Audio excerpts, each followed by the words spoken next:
Teman saya ini tahu-tahu dia ambil jalan tuh mepet banget busway Ustaz. Dia mepet banget busway, dia tabrak tuh pembatas busway, kita jatuh ke kiri. Itu kita jatuh ke kiri tuh saya keseret muka saya, dia keseret ininya dan pada saat itu saya ingat sekali sampai sekarang itu ada bis Mahasari Bakti, itu lewat di samping kepala saya. Wuff, gitu. Wow, saya bilang, wow. Saya bangun tuh, itu orang berhenti semua. Sampai bisnya tuh kayak orang bis di dalam bis tuh dia berdiri semua dia lihat apa kelindes tuh orang gitu ya. Saya mah itu masih ketawa tuh masih wah bego loh pas segala macam.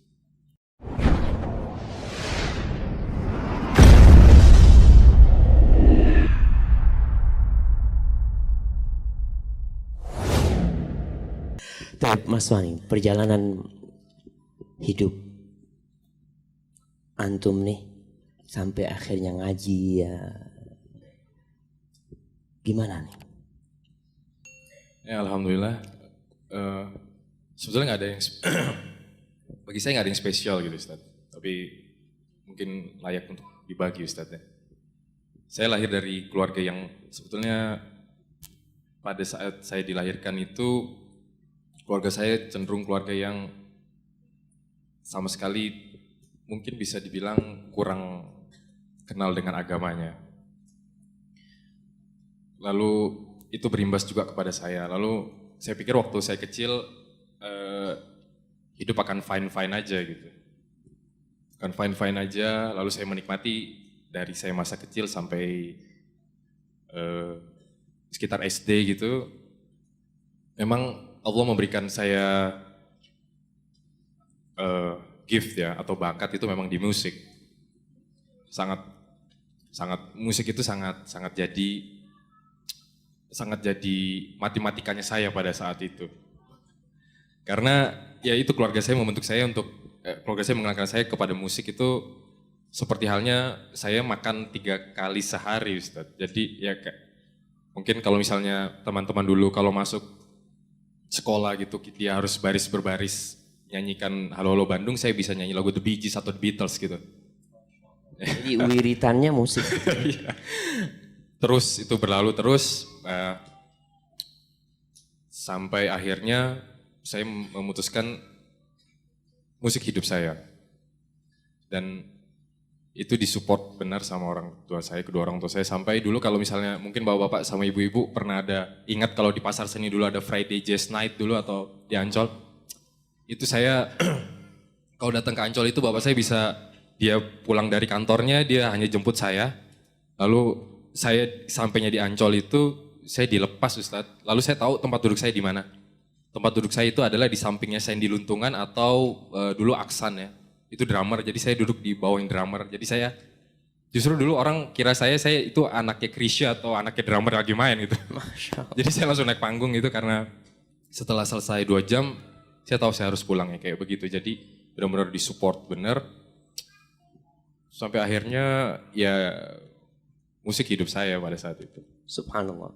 Para jemaah kalau kita dengar cerita Mas Fani ini, kita ingat dengan sabda Rasul sallallahu alaihi wasallam bahwa kullu mauludin yuladu 'ala al-fitrah. Semua manusia itu dilahirkan di atas fitrah.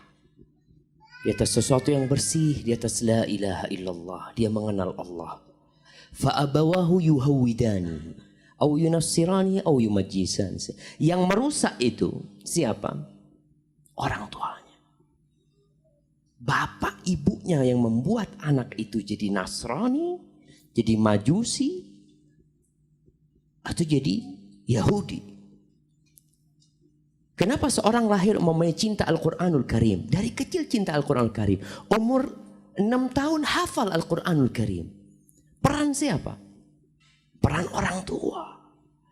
Dan Mas Fani menyebutkan sendiri ya peran keluarga. Keluarga yang jauh dari agama, mau tidak mau anak itu akan ikut apa yang diinginkan orang tuanya. Kalau orang tuanya perampok, insya Allah tuh anak jadi perampok. Tapi kalau orang tuanya mungkin suka dengan musik, ya jauh dari agama, ya munculnya anak itu akan tumbuh besar dengan musik itu sendiri.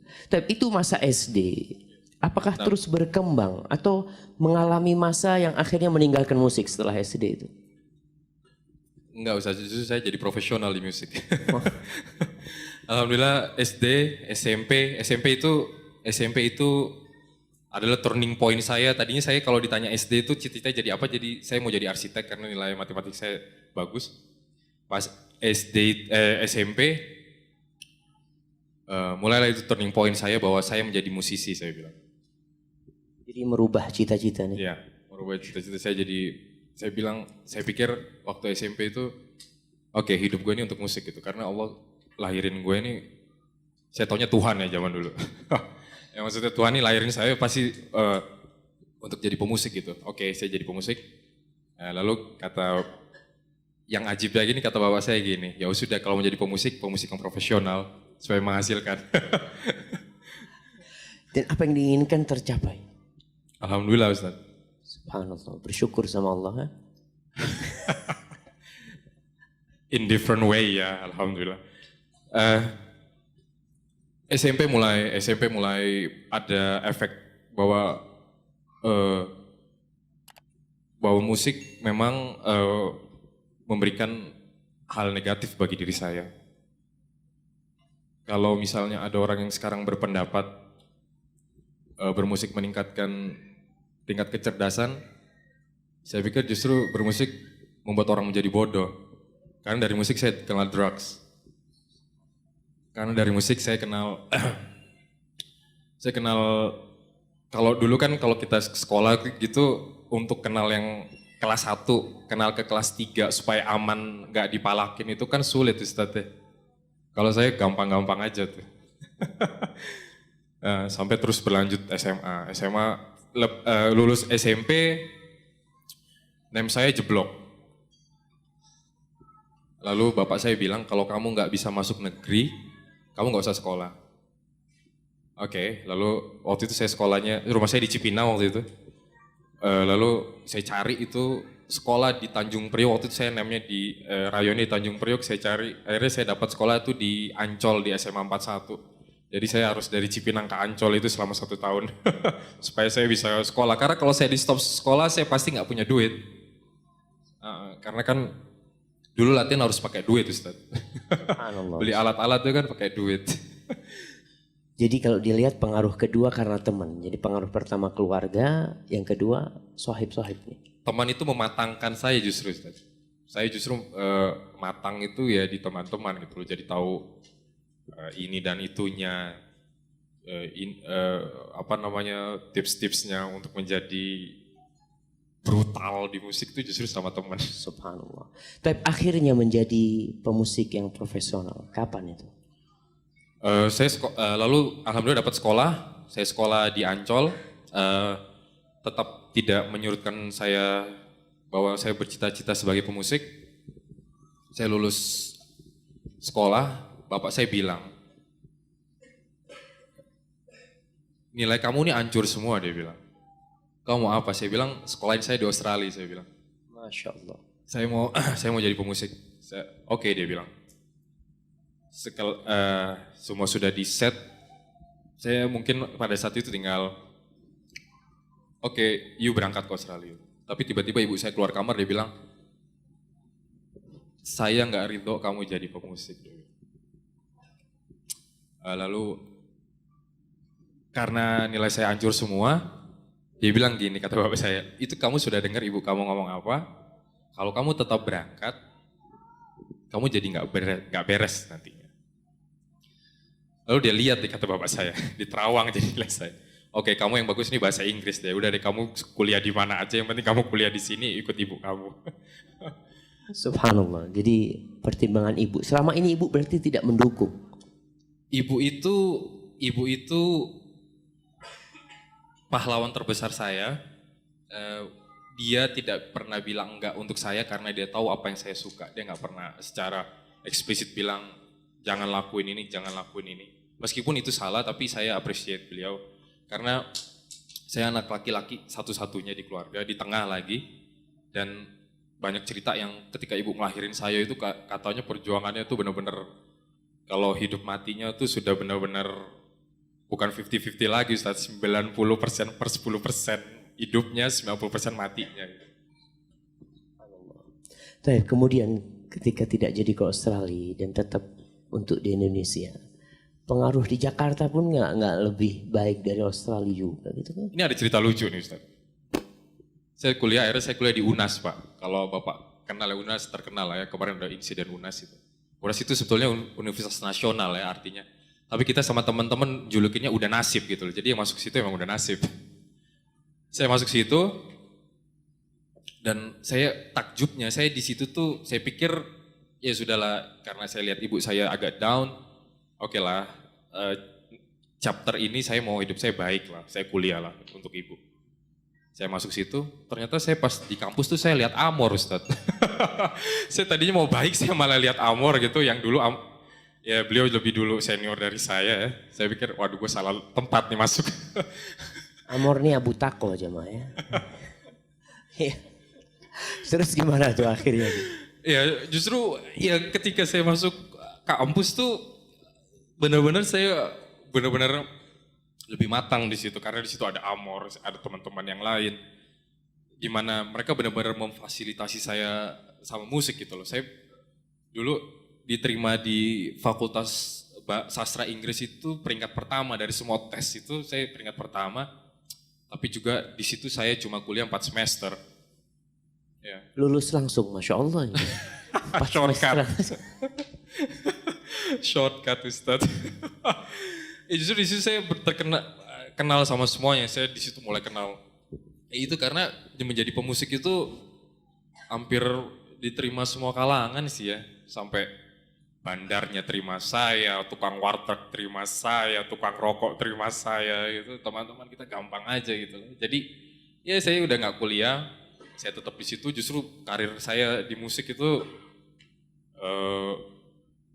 menanjak gitu. Ustaz. Apakah merasa bahagia waktu itu?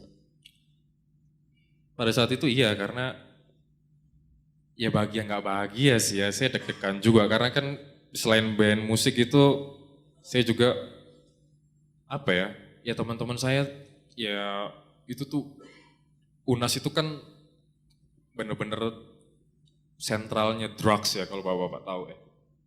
Ya bandar-bandar yang kemarin ditangkapin itu teman saya semua gitu loh. Allah. Jadi kadang saya takut, kadang enggak gitu loh. Kadang saya beberapa kali gitu satu kos itu sama bener-bener sama bandar-bandarnya UNAS gitu. Dia jualan ya saya malamnya main musik, saya main di sana, saya main di sini. Saya di situ juga saya ketemu sama artis-artis besar ya walaupun ya saya bayar kos sudah mulai dari main sama misalnya sama Melanie Subono sama ada beberapa artis gitu. Jadi ya bahagia sih terima uang kayak begitu kan. Subhanallah. Bapak tahu apa arti kebahagiaan sebenarnya? Ada kelezatan, ada kebahagiaan. Ada kesuksesan dan ada kebahagiaan. Kalau dikatakan bahagia, orang yang berbahagia itu mungkin belum tentu sukses. Orang yang sukses belum tentu bahagia. Karena ada orang sukses tapi nggak bahagia, rumah tangganya hancur. Ya. Kalau tadi dikatakan drug, ya, kenal narkoba apa. Sebenarnya Anda lihat untuk pelarian aja. Kebahagiaan itu adalah tumak nina, ketentraman dan kedamaian yang dirasakan di dalam hati. Kalau kita lihat kelezatan itu ada 3. Yang pertama kelezatan jasmani. Jasmani kita makan merasakan lezat. Ya. Kemudian ada kelezatan hati atau kelezatan jiwa. Jiwa kita merasa nyaman walaupun gak makan ya. Ada orang-orang yang disiksa seperti Bilal bin Rabah. Disiksa badannya tapi dia tetap bahagia. Walaupun badannya sakit dia merasakan. Kemudian yang ketiga yang disebut kelezatan ruh. Puncak kelezatan adalah kelezatan ruh. Orang yang narkoba dia berpikir ruhnya merasakan kelezatan. Tidak sebenarnya. Bayangkan orang-orang yang mati syahid ruhnya ada di mana? Ruhnya itu ada di perut burung-burung hijau di surga. Mati syahid ruhnya langsung berada di surga. Dan itulah kenikmatan yang paling tinggi. Jadi kalau dilihat kebahagiaan kayaknya bukan bahagia, mungkin seneng. Kamuflase Ustaz. Jadi misalnya deg-degannya pagi gitu, malamnya ya ada penawar deg-degan lah untuk paginya lagi. Jadi ya sebetulnya mau keluar dari situ juga, tapi nggak ngerti. Sudah benar-benar saya sudah nancep di dalam gitu. Sudah semakin ke depan itu sudah bukan itu lagi, sudah mulai berantem, sudah mulai main musik berantem main musik, terus bergaulnya begitu. Sudah benar-benar saya sudah pikir, wah iya benar nih musik, gua akan mati di panggung benar nih kayaknya. Innalillahi wa inna ilaihi. Tapi sekarang singkat cerita, kok bisa berjenggot sekarang ini duduk di sini sholat sama kita yang mungkin dulu sholatnya bolong-bolong, tapi masih jaga sholat nggak waktu main musik itu? Ana sholat Jumat masih jaga alhamdulillah. Tapi datang ketika khotbah kedua. Masya Allah. Pasti tuh khotbah kedua kan pulang malam jam 3 gitu, jadi kita tidur. Oh ini hari Jumat nih, harus, katanya kalau nggak sholat berapa kali Jumat, gue kafir gitu, gue nggak mau gitu. Jadi tetap harus sholat Jumat. Tapi perubahan dari kehidupan malam itu, kehidupan musik itu, kemudian ini kan kita banyak anak-anak muda. Kadang-kala anak-anak muda ini berpikir melihat mereka adalah orang-orang yang senang hidupnya. Seakan-akan pemusik-pemusik itu adalah orang yang menjadi idola dia dalam kehidupan ini. Padahal sebenarnya mungkin ada sesuatu yang dirasakan di hati. Kalau dibilang pemusik atau orang yang, kalau saya boleh agak luas, yang misalnya melakukan sesuatu melanggar syariat Allah itu bahagia dibilangnya, saya sih bisa berpendapat bahwa itu bohong semua Ustaz. Itu kamuflase ya. Karena apa yang saya rasakan ketika sampai peaknya itu, beberapa teman saya mati. Itu benar-benar mati. Ya matinya saya pikir lama-lama gue useless juga nih di sini. Walaupun dia waktu itu pada saat itu dia memang lebih berani gitu untuk pakai drugs apa segala macam. Sementara saya menjaga diri. Oke, akhirnya saya benar-benar meneruskan musik saya buat album Ustaz, buat album. Meskipun bukan dalam level yang major label lah gitu ya. Kita di apa waktu itu ada yang namanya tuh musik underground lah. Tapi nggak underground banget juga karena ada yang support kita kayak gitu. Lalu berjalannya waktu, saya album pertama sukses apa segala macam, lalu buat video klip apa segala macam. Ketika turning point-nya sih, titik baliknya mau di album kedua tuh Ustaz. Album kedua kita sudah siapkan materi rekaman segala macam, saya sudah tulis semua lagu, saya tulis. Sudah siap musiknya, liriknya segala macam. Waktu itu tinggal take studio lalu buat video klip.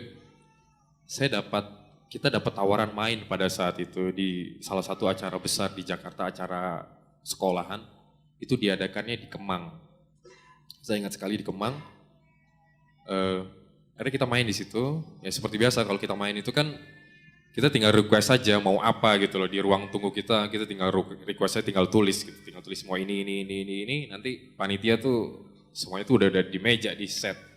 Tinggal kuat nggak ngabisin ya. Dan pada saat itu ya Masya Allah, ternyata yang bartendernya malam itu tuh teman saya, teman lama gitu. Jadi benar-benar kita pada saat itu hore gitu. Sudahlah begitu. Dan pada malam itu kebetulan saya nggak tahu deh, tiba-tiba saya nggak bawa motor gitu Ustaz. Saya harus numpang teman saya pulang sama teman saya. Kita pulang dari acara itu, mau ke satu acara lagi, saya ikut teman saya di bonceng. Di perjalanan teman saya telepon, Van acaranya nggak jadi nih, jadi lu lebih baik pulang aja gitu. Oke kita pulang. Saat itu saya sudah di Selipi, saya mau ke Meruya. Kita pulang tuh, kalau bapak-bapak tahu di depannya Mall Taman Anggrek tuh ada flyover tuh ya. Itu saya putar di flyover di bawah tuh sama teman saya itu, kita sudah nyanyi-nyanyi itu. Udah hidup tuh short lah, gampang lah. Putar di flyover. Kalau di flyover itu setelah flyover puter tuh kan di bawah tuh ada langsung dipisah busway sama jalur biasa tuh kan Pak. Teman saya ini tahu dia ambil jalan tuh mepet banget busway Ustaz. Dia mepet banget busway, dia tabrak tuh pembatas busway, kita jatuh ke kiri.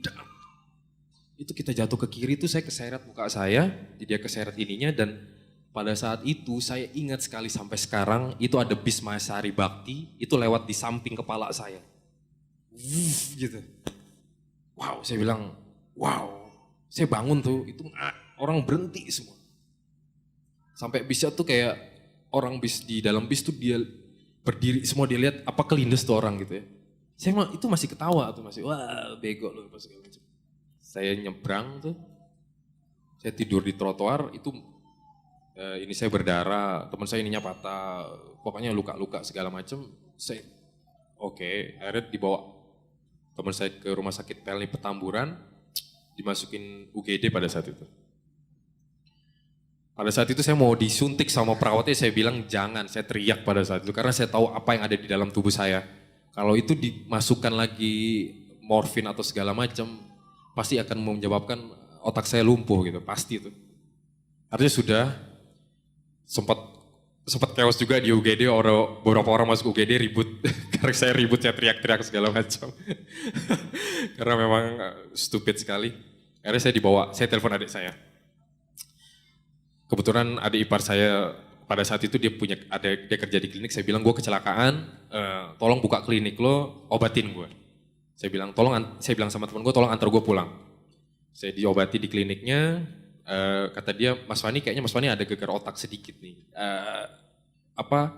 Gegar otaknya itu mengarah ke yang besar gitu. Jadi gue harus gimana nih, kata saya. Mas Fani kan nggak bisa disuntik, jadi coba di treatment saja. Oke.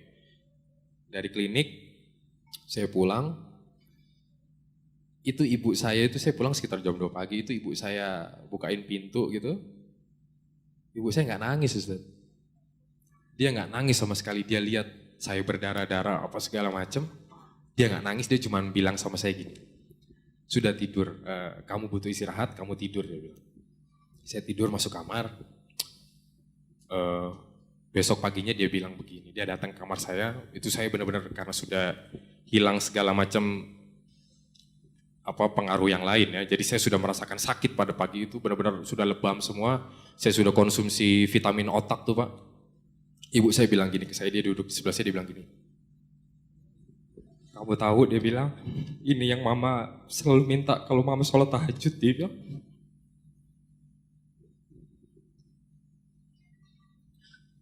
Jadi kalau saya pulang malam itu, ibu saya selalu bukain pintu.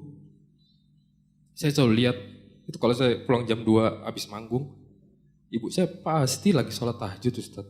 Kalau dia bukain saya, dia lagi pakai mukena gitu, dia bukain. Jintu saya, dia bilang, kamu sabar, ini memang yang mama mau, dia bilang. Kamu sabar, semoga Allah kasih jalan kamu yang lebih baik. Subhanallah ya Ma. Tatkala kita memandang kepada sebuah musibah yang terjadi dengan kacamata Allah Jalla Jalaluh, kita akan tahu bahwasanya semua takdir Allah itu indah. Allah memberikan cobaan, memberikan musibah kepada seseorang, itu karena cinta Allah. Idza ahabballahu qauman ibtalahum. Kalau Allah cinta dengan suatu kaum, Allah turunkan bala buat mereka. Kenapa? Agar mereka kembali kepada Allah. Allah menceritakan zaharal fasadu fil barri wal bahri bima kasabat aydin nas liyudhiqahum ba'dal ladzi 'amilu la'allahum yarji'un. Muncul kerusakan di muka bumi ini, di daratan, di lautan, gara-gara dosa yang dilakukan oleh hamba, agar Allah menjadikan mereka merasakan sanksi dari dosa yang mereka lakukan. Tapi tujuannya apa? La'allahum yarji'un, supaya mereka kembali kepada Allah. Tujuannya itu supaya kembali kepada Allah. Terkadang orang tua berdoa kepada Allah, minta kebaikan buat anaknya ya, nggak pernah berhenti dan nggak boleh berhenti. Seorang ibu tidak boleh berhenti berdoa. Makanya jangan pernah mendoakan keburukan buat anaknya, doakan kebaikan. Minta agar anaknya dapat hidayah lewat musibah, lewat kecelakaan. Dan banyak di antara kita yang tobat kepada Allah karena sakit. Banyak di antara kita yang tobat kepada Allah meninggalkan dosa-dosanya karena ya mungkin kecelakaan. Kita lihat bagaimana kondisi Akhwani. Terus selanjutnya bagaimana perjalanan tobatnya? Apa dengan seperti itu langsung selesai itu? Pada saat itu masih belum selesai, saya masih main musik karena saya pikir saya punya tanggungan ke teman-teman, tapi saya sudah berpikir bahwa ya I have to quit, saya harus berhenti. Karena itu tadi gue nggak mau nyusahin emak gue lagi nih. And then saya terus main musik, tapi saya sudah nggak sentuh apa-apa itu. Kalaupun main musik, kalaupun manggung itu saya cuma maunya air putih sama makanan sama susu. Lalu teman-teman sudah mulai, wah lu gila lu, dia bilang. Karena saya kan jadi vokalis ya Ustadz ya, maksudnya frontman ya. Lu gila lu, dia bilang. Terus kalaupun manggung tuh saya bilang, gua mau manggung kalau abis Isya, kalau enggak gua nggak mau. Wah gila lu Van, dia bilang, lu nolak, lu ngatur IO, ngatur apa? No, enggak. Kalau mau enggak. Jadi sholat udah mulai. Alhamdulillah sudah mulai. Sudah mulai sholat, sudah mulai baik sama ibu.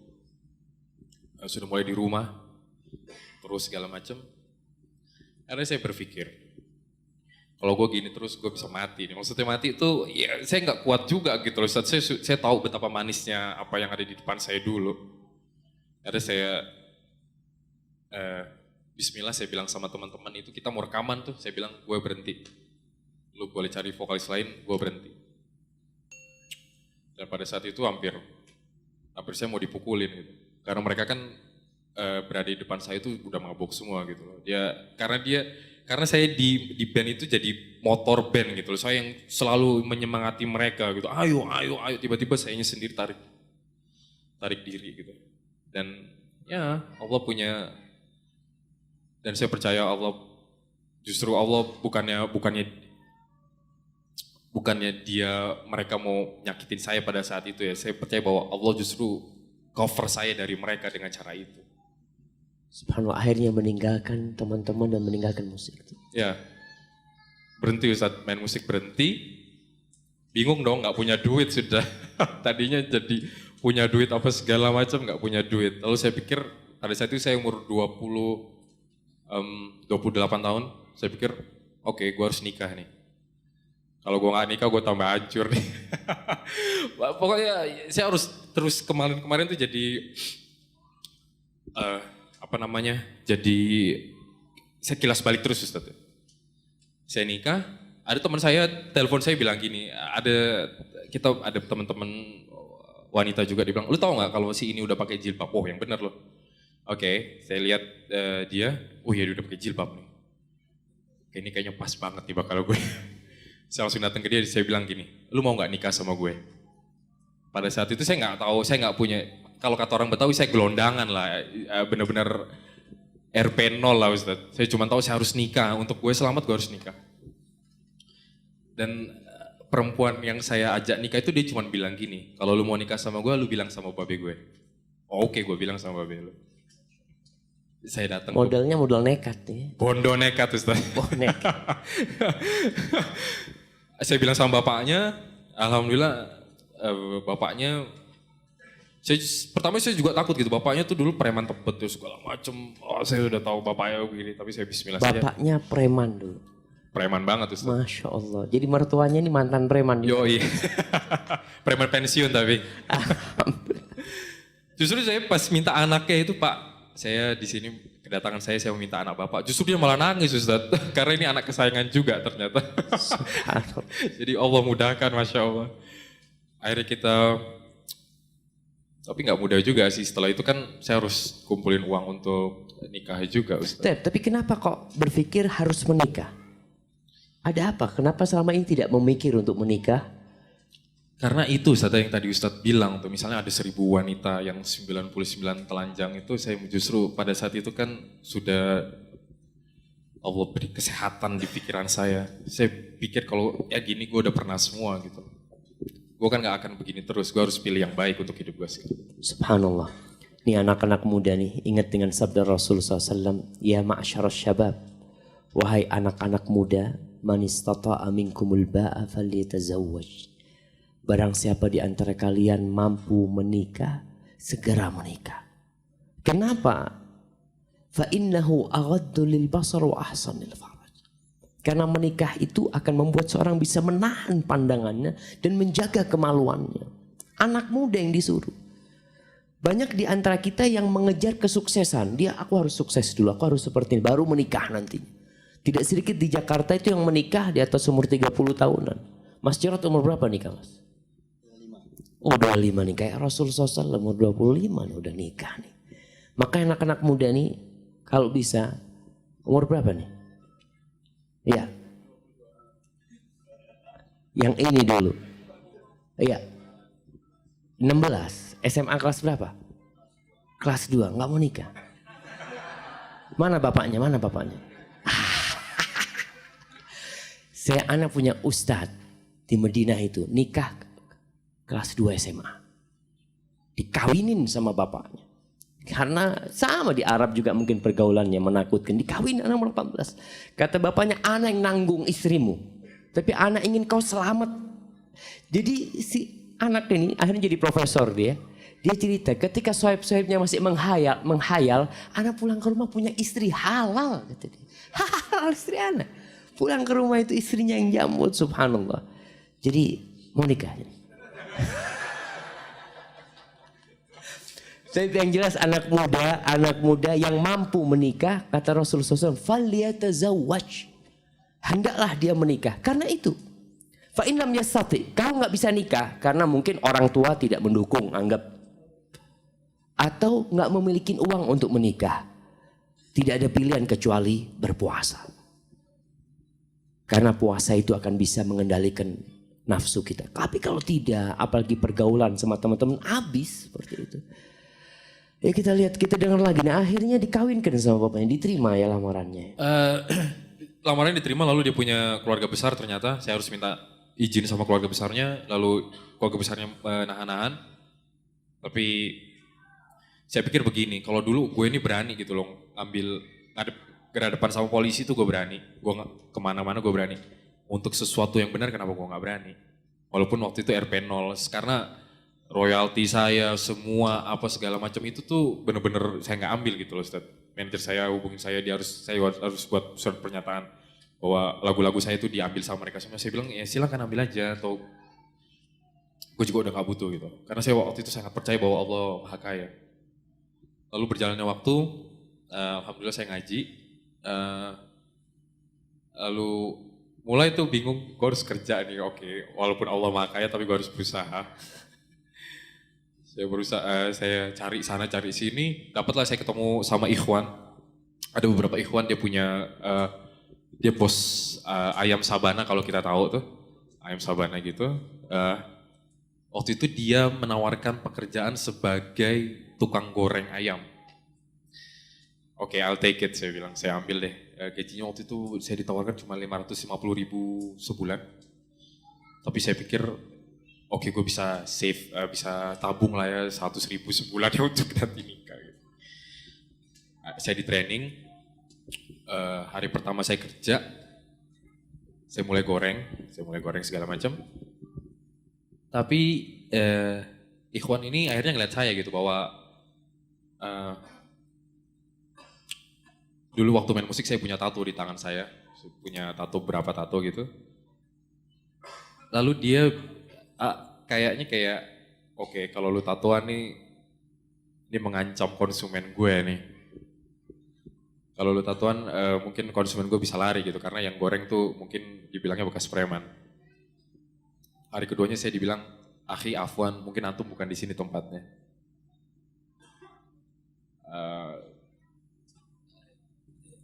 Pada saat itu saya sangat hancur Ustadz ya. Maksudnya kan, disitulah tumpuan saya gitu, saya bertemu saudara yang lebih baik.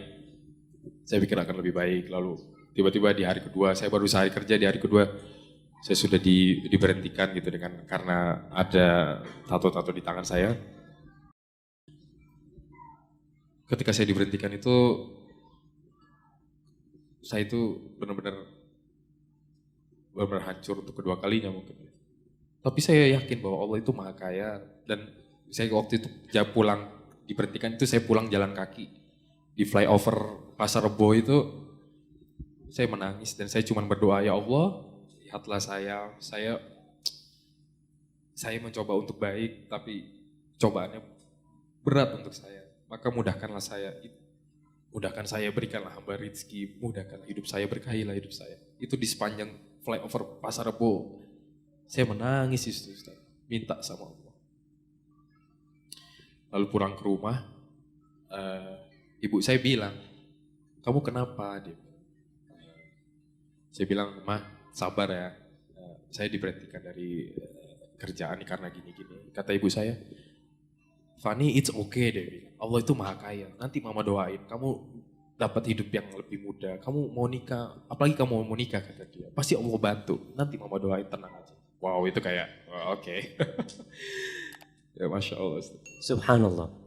Kalau berbicara orang yang mau menikah bakal dibantu sama Allah. Nah, orang yang menikah karena untuk menjaga kehormatan dirinya, Allah janji akan bantu dia. Kemudian yang kedua, tatkala kita meninggalkan sesuatu yang haram, berpindah dari kemaksiatan menuju ketaatan, jalannya nggak mudah.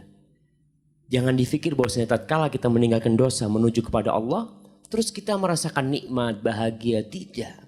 Allah Jalla Jalla berfirman, ahasiban nasu an yutraku an yaqulu amanna wa hum la yuftanun. Apakah manusia mengira dengan mengatakan kami beriman, kami taat, kami kembali kepada Allah, lalu Allah tidak menguji mereka, Allah tidak menurunkan bala kepada mereka? Allah katakan walaqad fatanna alladziina min qablihim. Benar-benar kami telah menurunkan ujian, cobaan buat orang-orang sebelum mereka. Fala ya'lamannallahu alladziina shadaqu wa la ya'lamannal kadzibin. Di situ Allah akan tampak bagi Allah siapa yang taubatnya benar dan siapa yang taubatnya karena mendapatkan yang lebih nyaman. Tidak sedikit di antara kita meninggalkan dosa. Kenapa yang tinggalkan? Kata dia, ya alhamdulillah Anda dapat pekerjaan yang lebih baik seperti itu. Tapi bukan karena Allah Jalla Jalla. Maka ujian itu akan terus menimpa hamba untuk mengetes dan menguji benar nggak kembalinya seseorang itu kepada Allah Jalla Jalla. Terus gimana nikah nih, cerita nikahnya nih? Nggak dapat kerjaan nih. Dan kadang-kala kita punya saudara ya, yang tadi harapannya saudara udah sama-sama ngaji nih ya, ternyata malah jadi penghancur hidup kita. Nah, Iya Ustaz. Tapi it's okay, maksudnya terus kembali lagi ke keluarga besar istri saya, dia tidak kasih saya menikah karena dikira istri saya sudah hamil duluan. Karena ketika itu juga istri saya sudah tiba-tiba dia banting setir ya, tadinya cuma pakai hijab saja. Tiba-tiba dia sudah bercadar dan ngaji sama Ustadz Yazid. Wow. itu tambah dia justru menyudutkan posisi saya sebagai pendatang baru di keluarga dia. Dia bilang kamu ajak keluarga saya jadi gini-gini. Saya bilang no.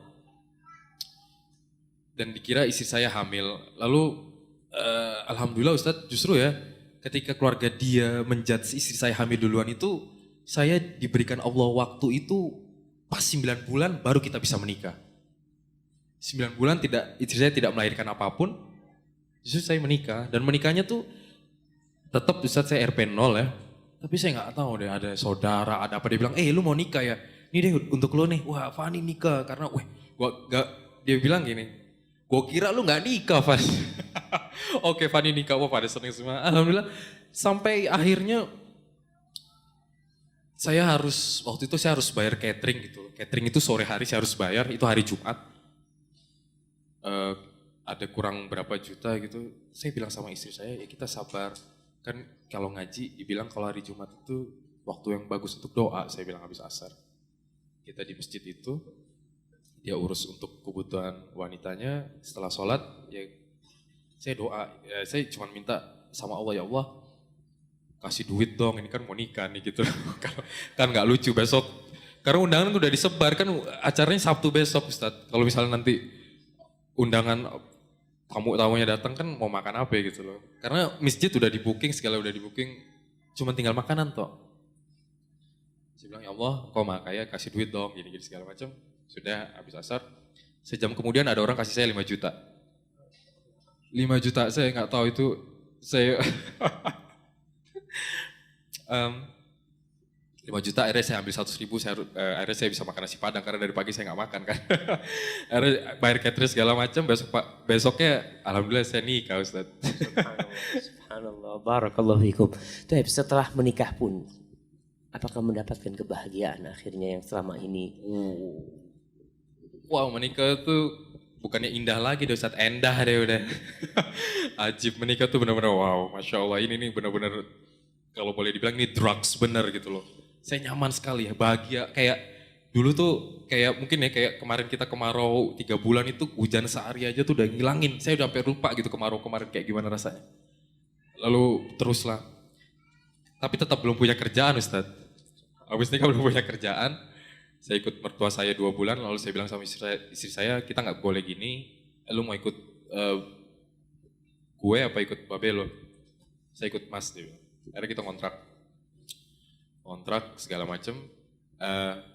Tapi saya terus berusaha. Alhamdulillah saya kenal sama Hilal, ada teman saya Hilal. Dari situ saya belajar dagang. Hilal anaknya Pak Salim nih, ada bapaknya Hilal. Hilal itu bantu saya banyak. Dia ajak saya dulu ke Jogja, dia kulaan segala macam. Saya jadi supirnya, saya nggak apa-apa gitu. Asal saya tahu ilmu dagang seperti apa gitu. Terus apa segala macam. Alhamdulillah Ustadz, akhirnya sampai hari ini Allah mudahkan langkah saya semua. Masya Allah, barakallahu fiik ya. Semoga tetap istiqamah ya Amin. dalam hal ini. Amin. Tapi tetap romantis sama istri ini atau udah hilang romantisnya? Saking romantisnya Ustadz, saya sudah menikah 5 tahun. Nah. Untuk 5 tahun itu istri saya belum pernah puasa karena hamil terus. Masya Allah, barakallahu fiik. Jadi ngejar keterlambatan ini. Yoi.